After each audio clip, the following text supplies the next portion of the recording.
Nasser, mon cher Nasser El Khelaifi. Comment dire? C'est bien beau de faire des interviews pour les médias français, pour Marca aussi, du coup pour les médias espagnols, etc. Mais qu'est-ce que c'est pas beau de mentir? Qu'est-ce que c'est pas beau de mentir, putain? On a un gars, les amis, qui enchaîne mensonge sur mensonge. On a un mec qui n'arrête pas, à chaque sortie, chaque semaine, de se décrédibiliser et d'emmener avec lui au passage l'image du PSG. Il a fait des interviews du coup hier, je les ai découverts moi ce matin en me levant du coup il y a quasiment 20 minutes. Comment dire, en attaquant le Real, en attaquant Tebas, en attaquant du coup la fédération espagnole, en attaquant globalement le foot espagnol, en mentant sur Zidane, en mentant sur Mbappé et tout ça, ça commence à faire beaucoup. On sent quand même que là, au coin de l'œil, t'as du sang et du seum qui sort de l'autre côté, et dans sa bouche, il n'y a que du sel. On sent que le mec, il ne sait plus quoi dire, il s'enferme lui-même dans une bulle de mensonges, où la vérité n'est qu'une aiguille au milieu de la botte de foin. Tu vois ce que je veux dire ou pas? Là, les termes, parce que lui, il essaye d'arriver en interview comme le boss, tel un Florentino Pérez pour dire les termes, mais au final, il s'enlise dans la merde, un océan de merde, ou du moins une tartine qu'il étale lui-même et qu'il croque un peu plus chaque jour. Et vraiment, au bout d'un moment, faut remettre les choses à plat. Donc là, aujourd'hui, même si moi, ma chaîne de base, c'est Real Madrid, c'est football espagnol, et que Nasser, techniquement, on s'en fout un petit peu, ça fait quand même du bien de temps en temps de faire une vidéo un peu hors sujet pour parler globalement de l'actualité footballistique et surtout d'un mec qui tout le temps s'attaque aujourd'hui encore une fois indirectement au Real Madrid avec des fois des propos entièrement déplacés et du moins des vérités qui ne sont finalement que des mensonges. Du coup, pour un petit peu étaler tout ça et faire le tri, on va analyser tout ça bien sûr dans son ensemble du début à la fin. Et au passage, n'hésitez pas à vous abonner pour d'autres vidéos sur le football espagnol, le Real Madrid si vous aimez bien le club et globalement j'allais dire aussi pourquoi pas sur le football mondial parce que de temps en temps je ferai aussi des vidéos pour dire les termes quand il le faut sur le PSG, sur Nasser ou n'importe quel club qui viendrait dire de la merde ou du moins faire des polémiques un peu inutiles. En plus je vous remercie parce qu'on a passé les 38 000 abonnés du coup hier, on se rapproche petit à petit des 40 000 abonnés, ça me fait super plaisir. Du coup bienvenue bien sûr aux nouveaux et merci à tous les anciens. Alors déjà premier mensonge globalement de Nasser, bien sûr dans sa conférence de presse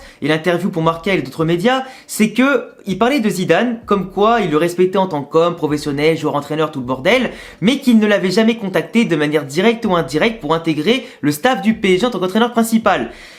Gros mensonge, ça fait plus de 2 mois les amis que les rumeurs elles circulent en France, en Espagne et partout, que même les sources proches du dossier disaient que finalement Zidane hésitait etc et qu'il était peut-être proche du dossier Paris Saint-Germain parce que l'équipe de France était pas encore sûre que Deschamps, peu importe qui gagne ou pas le mondial, laisserait sa place pour Zidane après ça et que du coup Zidane avait bien dit qu'à court terme il voulait réentraîner le plus tôt possible et que même si lui il ne veut que l'équipe de France de base depuis son départ du Real, il commençait à perdre patience Zidane, donc il se pouvait qu'avec les millions du PSG, qu'avec les projets sportifs entre guillemets, le mercato ambitieux qu'il préparait, ça allait l'intéresser pour apporter quelques retouches à l'effectif et bien sûr entraîner pourquoi pas Mbappé, Messi, Neymar et toute la clique.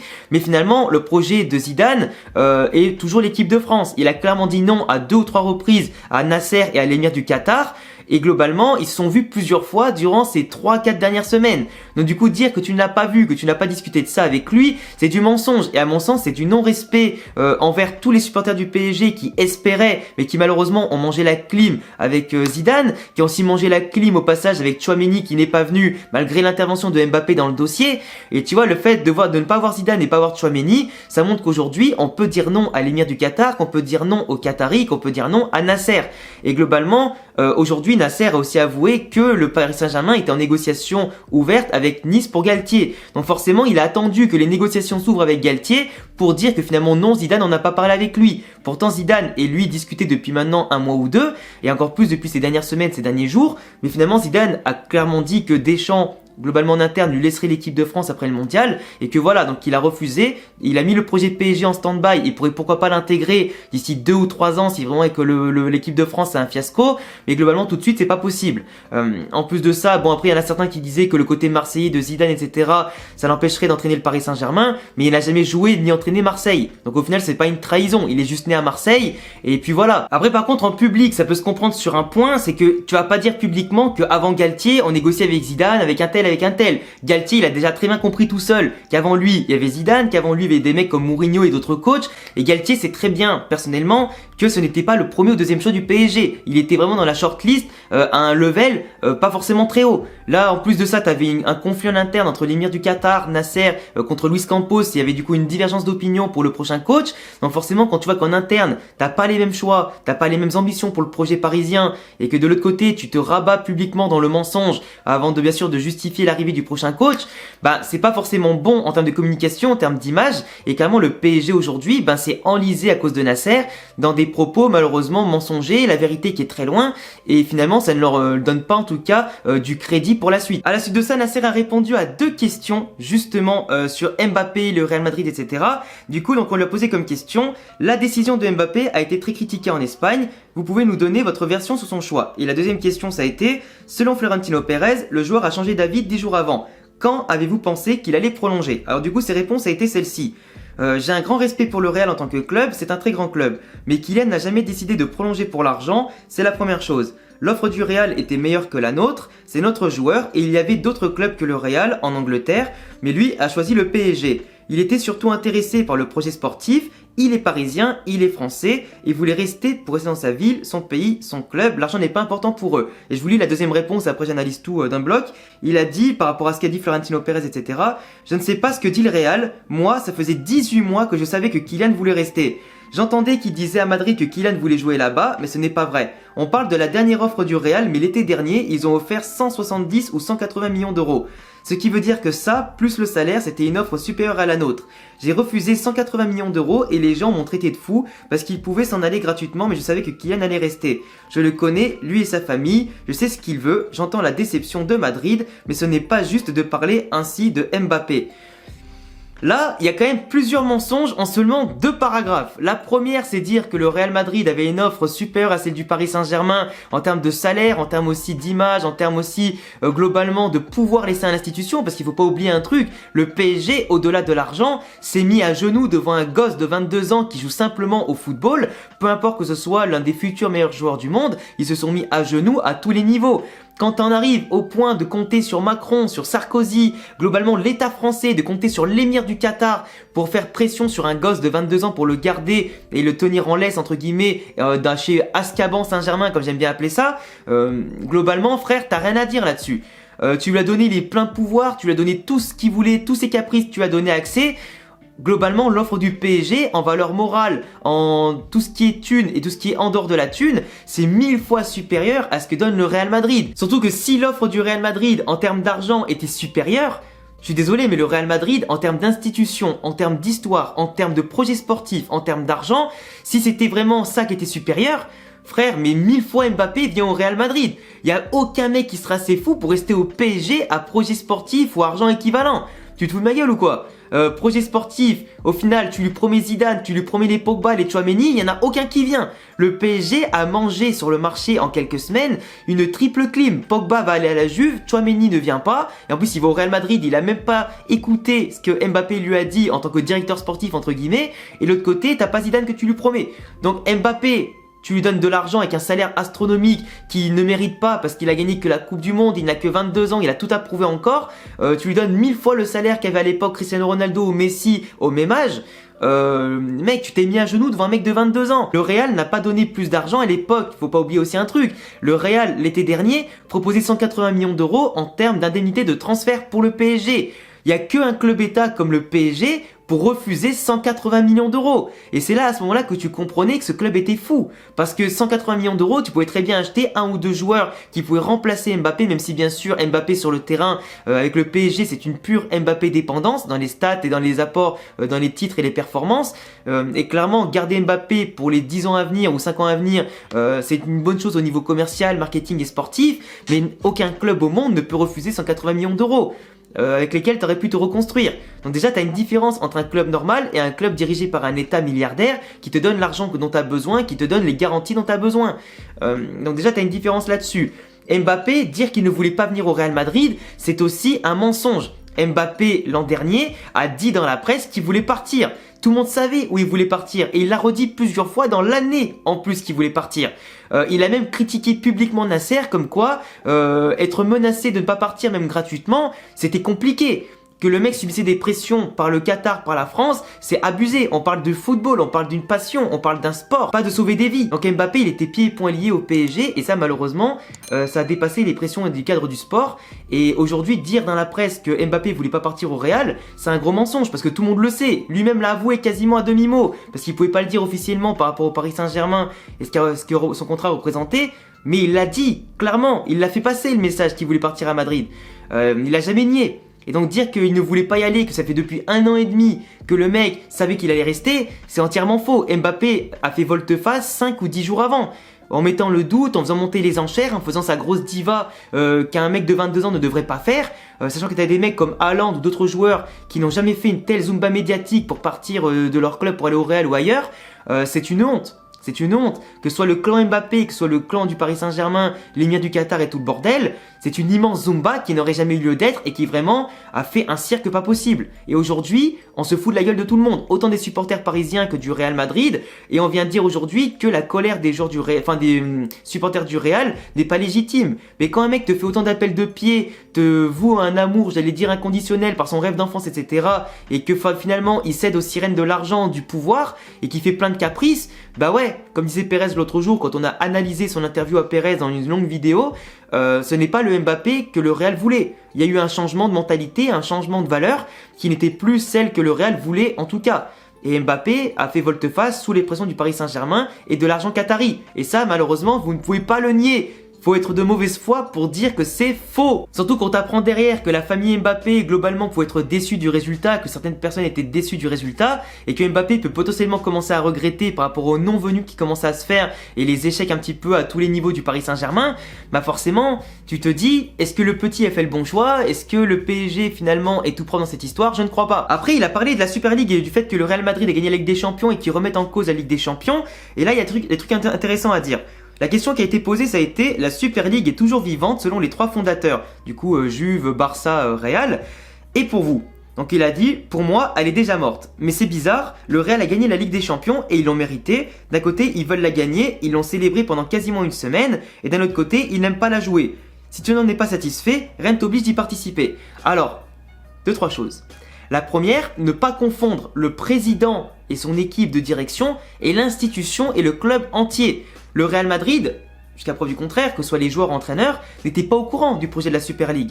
La Super League a été faite en soum-soum par les plus grands clubs du monde pour créer une ligue qui viendrait à enlever le monopole de l'UEFA avec la Champions League, créer une compétition qui rapporterait beaucoup plus de revenus, certes pour les gros clubs qui de base le projet n'était pas forcément viable car ça allait creuser l'écart et ça allait détruire l'équité sportive entre les petits, moyens et gros clubs, qui allait enrichir fortement les très gros pour passer la crise du Covid, etc., qui allait indirectement enrichir les petits et moyens en allant chercher les joueurs, en allant chercher bien sûr des droits TV, etc., en les affrontant pour les amicaux, en leur piquant leurs joueurs, etc., en faisant gonfler les prix.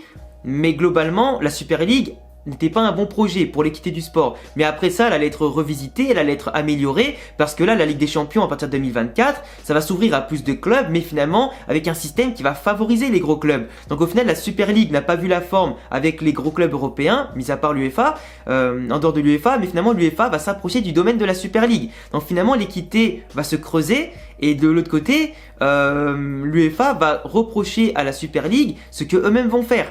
Donc tu vois, il y a un problème. Nasser El Khelaifi, qui est du coup aujourd'hui dans les grosses instances de l'UEFA, qui est président d'un comité là-dedans, forcément va se mettre l'UEFA dans la poche, parce qu'il a pas envie d'aller contre les valeurs de l'UEFA. Et lui-même sait qu'en étant de base soutenu par les Qataris, du coup par un État, n'a pas besoin de l'argent de la Super League pour exister.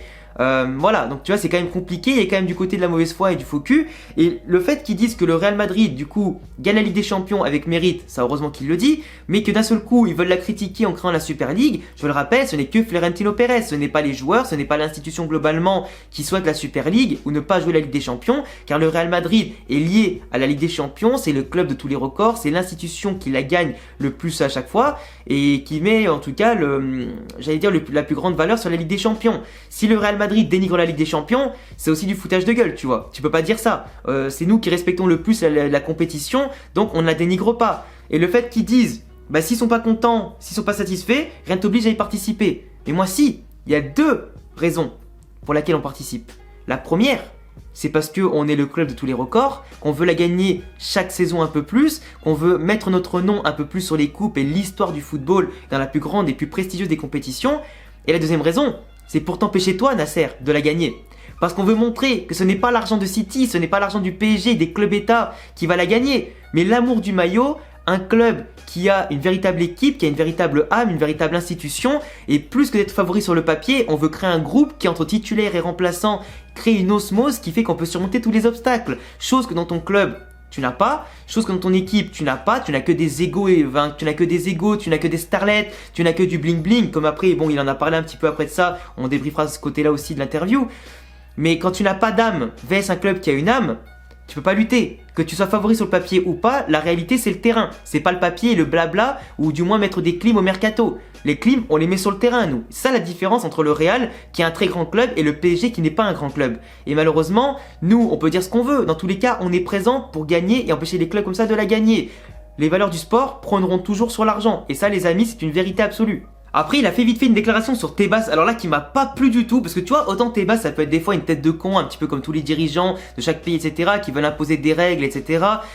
Mais de base, quand les règles sont installées dans l'Europe, etc., au niveau du fair play financier, tout doit être respecté. Je veux dire, si le Real n'a pas vendu ou n'a pas acheté pendant des années, a fait en tout cas des économies, et d'un des seuls clubs d'Europe dans le vert à ce niveau-là, au niveau des bilans financiers post-Covid et tout ça, que certains clubs européens ont fait aussi pareil, des coupes budgétaires, ont fait des coupes salariales, ont fait pas mal de choses, c'est pour respecter le fair play financier. Que ce soit les clubs comme City ou PSG, il y a eu plusieurs fois des manquements aux règles du fair play financier, il y a eu des boosts de l'argent venu du Qatar, des fois des sources de revenus qui ont été douteuses, des contrats de sponsoring qui ont été falsifiés, il y a eu pas mal de choses un peu douteuses qui ont boosté le budget de ces clubs-là pour se faire plaisir sur le marché des transferts, et des méthodes douteuses qui à chaque nouvelle règle étaient contournées. Au bout d'un moment, frère, tu sais plus quoi faire. T'as des clubs pour qui la ceinture doit être resserrée, qu'elles soient grandes, des grandes institutions ou des petites ou des moyennes, et t'as des clubs qui peuvent se permettre de tout faire, d'avoir des mini-sanctions économiques et pas plus. T'avais des clubs comme le PSG City qui ont été épinglés au dernier moment en faisant appel, bah du coup la sanction on la supprime, tu comprends plus rien. Est-ce que les règles sont faites pour être assouplies? Est-ce que les règles sont faites pour être respectées? En tout cas pour tout le monde, on ne sait pas, tu vois. Et aujourd'hui, Tebas critique encore une fois le PSG par fair play financier, a voulu porter plainte pour le transfert ou du moins le nouveau contrat juteux de Mbappé qui apparemment ne remplissait pas certaines règles, et même l'avocat français de la Liga a dit que le PSG a contourné maintes fois certaines règles et que du coup ça doit être jugé et respecté. Du coup il se peut que le PSG d'ici quelques mois se retrouve un petit peu dans la merde, c'est possible, comme ça peut être blanchi, enfin voilà, vous comprenez un petit peu comment ça se passe, la corruption, tout le bordel, et du moins aussi le fait d'avoir des pistonnages dans l'UEFA avec Nasser. Bien entendu, le fait que la FIFA aussi, par rapport au Qatar, avec la Coupe du Monde, hein, on connaît les embrouilles et les manipulations, mais du coup le fait que Nasser répond avec arrogance qui est Tebas, que chacun s'occupe de sa merde, de son pays, de son truc, alors oui, chacun s'occupe de sa merde, chacun s'occupe de son pays, de sa fédération, mais quand tu vois que toi-même, à longueur de journée, tu vas rabaisser certains pays, tu vas rabaisser certaines fédérations, tu vas faire l'arrogant, tu vas montrer, tu vas essayer de donner des leçons, parce que toi derrière tu n'es pas propre, à bout d'un moment, on te renvoie l'ascenseur, frérot. Nasser, calme-toi, frérot. Après, il dit, nous savons ce que nous pouvons faire, nous savons ce que nous pouvons signer, qui nous pouvons signer, etc. Personne ne va nous dire ce que nous devons faire. Sauf que si tu respectes pas les règles, forcément que tout le monde va être sur ton dos. Et on sait très bien que le PSG a des magouilles, on sait très bien. Après, ils ont fait des mercatos hyper stylés avec des joueurs venus gratuits, etc. Mais t'as des sommes astronomiques au niveau des pertes. En plus, le PSG a eu plus de 300 millions d'euros de pertes ces dernières saisons. Et encore, c'est même bien plus. Donc t'imagines que si t'as beaucoup de pertes mais que t'investis toujours autant, et t'offres des contrats de fou, c'est qu'il y a anguille sous roche, il y a un petit problème quand même. Après il dit quand même, et là ça m'a pas plu, il dit, en parlant de Javier Tebas, devrait se concentrer sur son championnat parce que la Liga est un peu morte. Nasser. T'as le Real Madrid qui vient de battre ton putain de club en Ligue des Champions. T'as le Real Madrid qui vient de torcher le top 3 de Première Ligue, dont les favoris et dont le champion en titre. Si tu prends les 10 premières équipes de Ligue 1 et les 10 premières équipes d'Espagne, je peux t'assurer que dans le top 10, tu n'as que une voire deux équipes françaises. Une ou deux équipes françaises, dont le Paris Saint-Germain et à la limite Marseille ou Lyon. Mais t'en auras pas bien plus. Parce qu'en Espagne, je te rappelle, Real, Barça, Séville, Atlético, Villarreal, Bilbao, Valence, Betis, Séville, etc. Real et Real Sociedad. Dans ces 10 là, je te promets, hein, t'as que une ou deux équipes françaises qui se frayent un chemin là-dedans. Et les équipes françaises ne seraient même pas premier ou deuxième, voire troisième. Tu peux pas comparer la Ligue 1 et l'Espagne. Tu peux pas dire que l'Espagne est un championnat mort alors que la Ligue 1 n'attire personne en fait. Si l'argent du Qatar n'était pas au Paris Saint-Germain, personne ne voudrait jouer en France. Déjà que t'es le 5e pire championnat de France, parce que même la Bundesliga, à la limite, bon, ça se joue avec la France pour être le 5e.